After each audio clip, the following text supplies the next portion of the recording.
ఆయన చెయ్యలేనిది ఏముంది లోకంలో? వాసుకి పేరు చెప్తే హడిలిపోతారు. అంత పెద్ద సర్పం, అంత పెద్ద సర్పాన్ని తీసి మెడలో హేళగా ఆభరణంగా వేసుకున్నాడు. ఆదిశేషుడు 1000 పడగలతో భూమిని మోస్తాడు.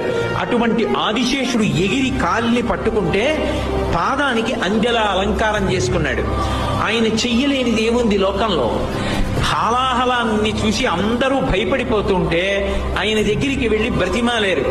అందరూ హాలాహలం తరువుకొచ్చేస్తోంది, కాల్చేస్తోంది అని భయపడి శని కైలాసముజొచ్చి శంకరుడి వాసద్వారముంజేరి ఈశని దవ్వారిగులు అడ్డుపడ్డ తలమంచుందొచ్చి కుయ్యో బొర్రో విను మాలింపము చిత్తగింపము దయం వీక్షింపమని చంబుజాననము కల్కని రక్తరక్షణ కళా సంరంభుని శంభుని అంటారు పోతన గారు.